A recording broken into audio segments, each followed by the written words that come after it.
Hello, Abraham. I love your broadcasts. Thanks to the last one, I was able to realize that I had a wrong understanding about what my responsibility is about lower vibrations. My question today is about dreams. I still have dreams that worry me and even frighten me. I would very much appreciate if you could sense me and tell me how you see me vibrationally.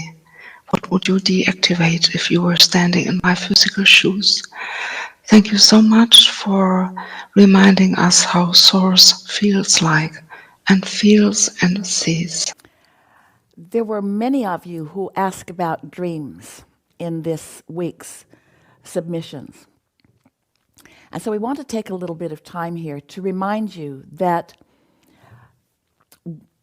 what you're thinking about and then the resultant feeling and what is in the process of manifesting in terms of becoming tangible, see it, hear it, smell it, taste it, touch it, those always match. And in like manner, what you are experiencing in your dreams in terms of seeing it or hearing it or, most important, feeling it, those are manifestations in the process of becoming also. So if we were standing in your physical shoes and we awakened from a dream that felt wonderful, we would encourage ourselves to remember that dream, to think about that dream, to bask in the deliciousness of that, those images, those experiences from that dream. And if we awakened from a dream that was frightening, then we would know that there's something active in our vibration that we are wanting to deactivate.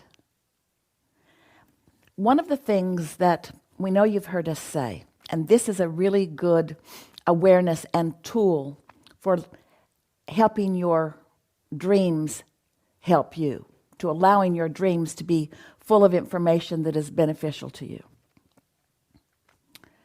When something manifests and you're experiencing it in all of its fullness, and you are feeling emotions because it's fullness, ask yourself, before this manifestation and these feelings, have I been feeling these feelings before? And then acknowledge that you have been.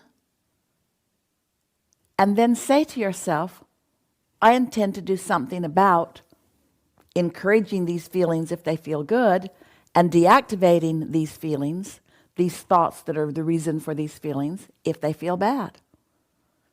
So see your dream as full of helpful information, helping you to know. When Esther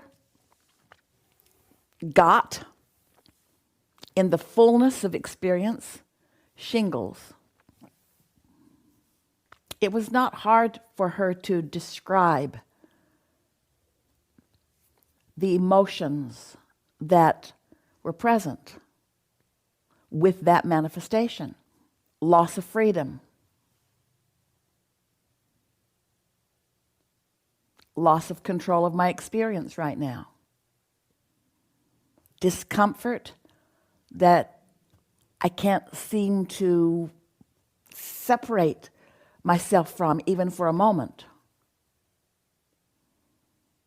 like a pervasive experience that I can't control. That's the way she described it. And then we ask her, anything else been feeling like that lately? And she laughed even through her discomfort. Oh, you mean like the pandemic that has required such an adjustment to life? The pandemic, which has caused certain states and almost every hotel for a long period of time to not be available for us? You mean separation or isolation from doing the work that we've been doing for all of these years in the way that we want to do it and the way that so many are wanting us to do it. In other words, Esther went down a long list of things. Isolation from her family for a large segment of time. Awareness that there were other people having those experiences. An exaggerated awareness that there were a lot of people who were having a lot of experiences of discomfort. She was reading the emails with us that were pouring in the hundreds and thousands of people who were feeling such changes in their life and struggling to find their balance.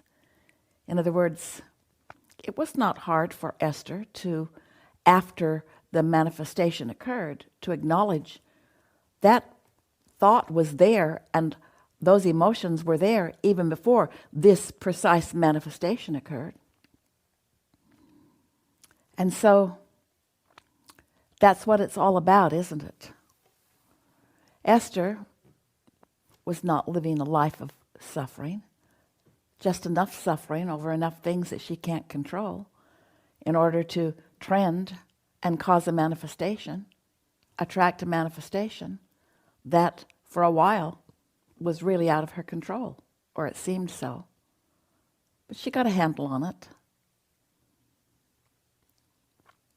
The most important statement that we want to make here, using Esther, dear Esther, as our guinea pig.